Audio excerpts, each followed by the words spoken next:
Assalamualaikum warahmatullahi wabarakatuh.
Alhamdulillah walhamdulillah ma'alhamdulillah alhamdulillahilladzi biyadihil mulku wa huwa ala kulli syai'in qadir alladzi khalaqal mauta wal hayata liyabluwakum ayyukum ahsanu amala wa huwal azizul ghafur. Asyhadu an la ilaha illallah wahdahu la syarikalah wa asyhadu anna Muhammadan abduhu wa rasuluhu al-mab'uts rahmatan lil alamin. Allahumma shalli ala sayyidina Muhammad wa ala alihi wa sahbihi ajmain, amma ba'd. Fa ya hadiral muslimun, ittaqullaha haqqa wa ta'atihi la'allakum turhamun. Faqad qala Allah Ta'ala azza wa jalla fi kitabil karim wa huwa asdaqul qailin.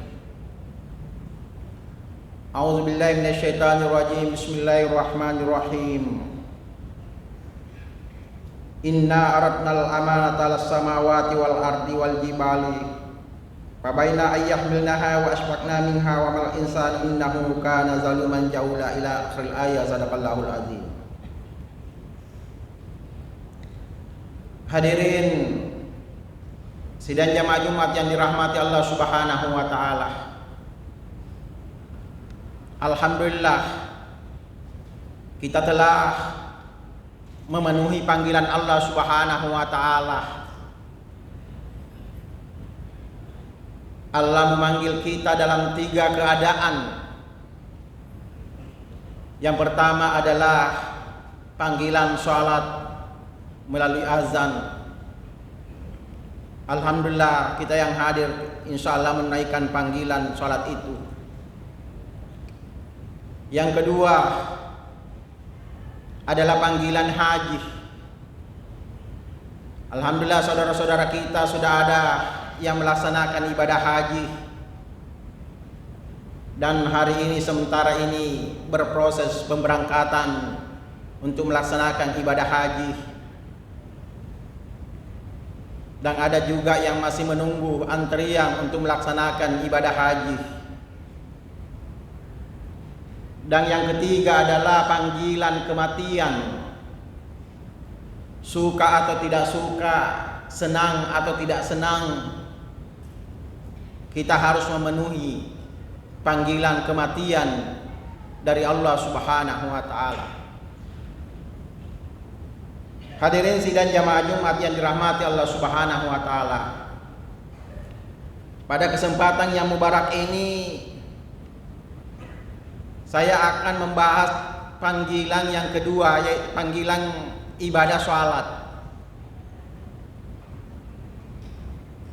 Meskipun saya meyakini bahwa di masjid ini rutin pengajian, salah satu temanya adalah salat itu. Ketika Ali karamallahu wajhah, itu Sayyidina Ali sepupu sahabat Nabi dan juga menantu Nabi, ketika hendak melaksanakan salat dan beliau digerak karamallahu wajhah. Karamallahu wajhah itu menurut sebuah riwayat diartikan adalah orang yang dimuliakan mukanya, ipakarama i rupanna. Kenapa Sayyidina Ali diberi karamallahu wajhah? Karena pangulutta Ali, Sayyidina Ali tidak pernah berada dalam fase kemusyrikan. Tidak sama dengan sahabat-sahabat lain pernah mengalami fase kemusyrikan sebelum masuk Islam.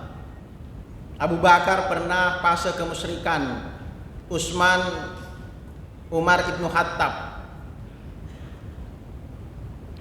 Kemudian yang kedua, Ali diberi gelar karamallahu wajhah karena tidak pernah melihat kemaluannya sampai meninggal dunia. Orang yang dimuliakan mukanya. Nah, ketika beliau hendak melaksanakan sholat, tubuhnya berguncang. Sahabat-sahabatnya bertanya, "Ya Amiral Mukminin, tadi ketika hendak melaksanakan sholat, tubuh bergetar, berguncang luar biasa guncangannya." Apa jawab Sayyidina Ali? Inilah amanah yang pernah ditawarkan kepada langit dan bumi, kepada gunung-gunung. Akan tetapi mereka semua itu menolak amanah itu karena tidak mampu melaksanakan amanah yang diberikan oleh Allah Subhanahu wa taala. Inilah ayat yang saya bacakan tadi. Inna aradnal amanata 'alas samawati wal ardi wal jibali fa abaina ayyahmilnaha wa asfaqna minha wa qala insanu innahu kana zaluman jahula. Sesungguhnya kami telah menawarkan amanah kepada langit dan kepada bumi dan gunung-gunung, tetapi semuanya enggan untuk memikul amanah itu karena mereka khawatir tidak melaksanakan lalu dipikul amanah itu oleh manusia, sesungguhnya manusia itu sangat zalim lagi sangat bodoh. Salat itu merupakan amanah ilahiyah yang pernah ditawarkan kepada langit, kepada bumi dan kepada gunung-gunung. Memang kalau kita kaji secara mendalam, salat itu berat sebenarnya kita laksanakan. Makanya Al-Quran menggunakan redaksi aqimus shalah atau aqimis salah, dirikanlah salat. Al-Quran tidak menggunakan istilah a'malus shalah, kerjakan salat, laksanakan salat, kerjakan salat, af'alus salah. Tapi Allah menggunakan redaksi aqimus shalah, dirikan salat. Karena beratnya itu sebenarnya salat itu yang kita lakukan. Developer hanya membangun rumah, tetapi pemilik rumah tidak hanya sekedar membangun rumah, tetapi juga mendirikan rumah. Karena pemilik rumah itu harus menjaga rumah itu, memelihara rumah itu, merawat rumah itu. Kalau hanya sekedar membangun rumah, selesai rumah itu, maka ditinggalkan rumah itu.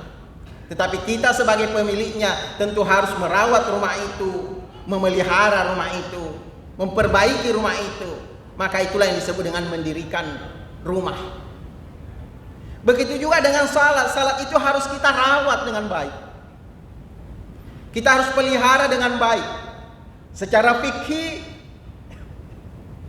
salat itu dimulai dengan takbiratul ihram, takbir yang mengharamkan. Tidak hanya sekedar mengangkat kedua tangan kemudian kita melaksanakan takbiratul ihram. Takbiratul ihram itu maknanya adalah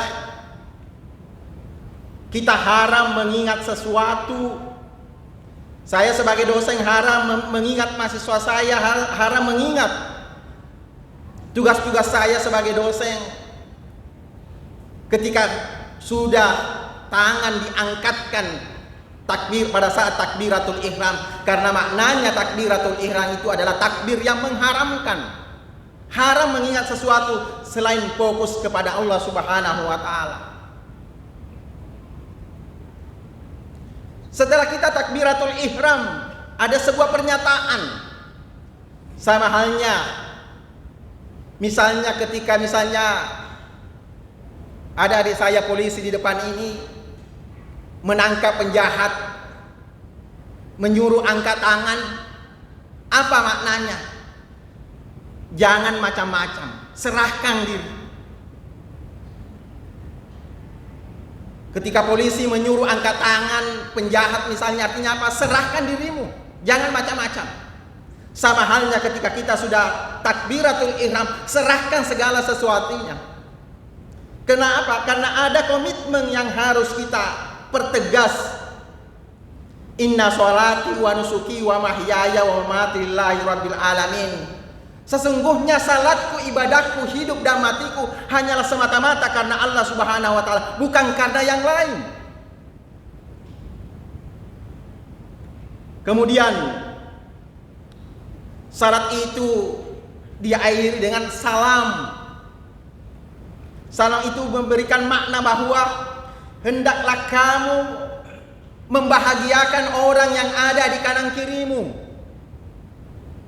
Hendaklah kamu mensejahterakan orang yang ada di kanan kirimu.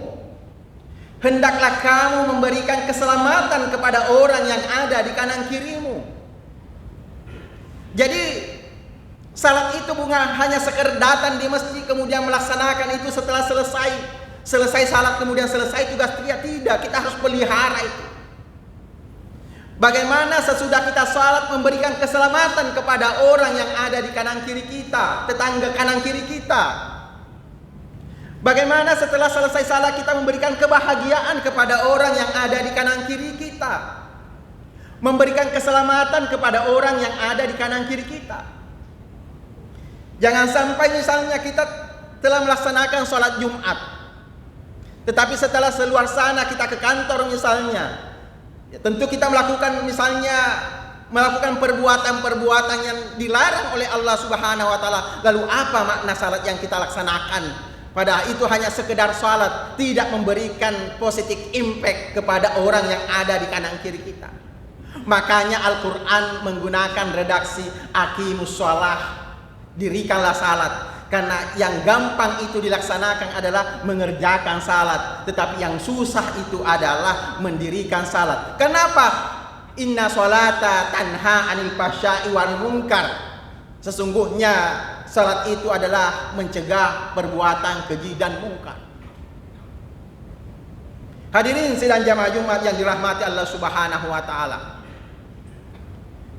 Kita mendirikan salat itu tidak sama dengan melaksanakan ibadah-ibadah yang lain. Boleh jadi misalnya ada orang yang tidak bisa melaksanakan puasa karena apa? Maridan au ala safarin, dalam keadaan sakit, dalam keadaan perjalanan. Itu biasa misalnya. Ada orang yang tidak melaksanakan ibadah haji karena ketidakmampuan ekonominya untuk melaksanakan ibadah haji. Tidak ada masalah. Ada orang yang tidak bisa membayar zakat, tidak ada masalah karena ketidakmampuan ekonomi. Ada yang tidak bisa berpuasa, berzakat dan lain-lain, berhaji. Tapi tidak boleh kita mengatakan saya sakit, saya tidak bisa melaksanakan sholat. Susah atau senang, sakit atau bahagia, kita harus melaksanakan salat. Tidak sama dengan ibadah-ibadah lain. Makanya salat itu adalah fondasinya agama, tiangnya agama.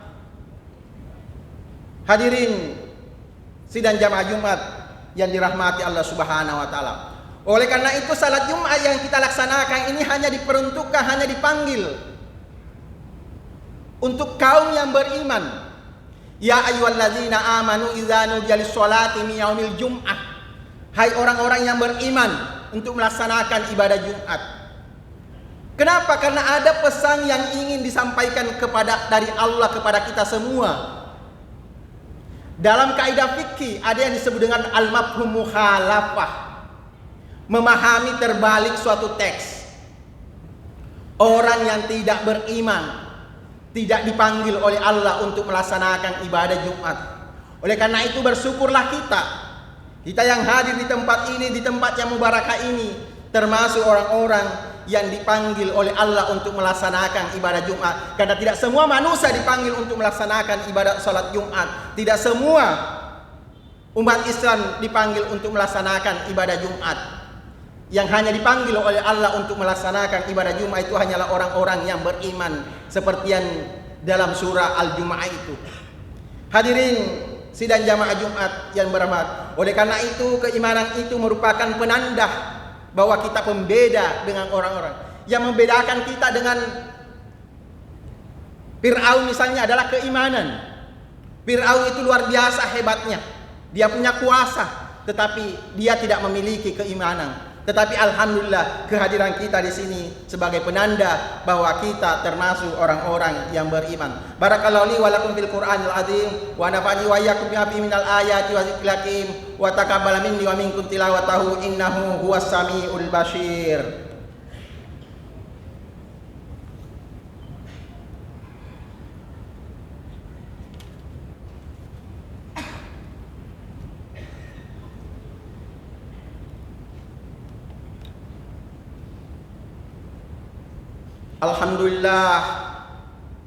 Alhamdulillazi amarana bil ittihadi wal ittisami bi hablillahil matin.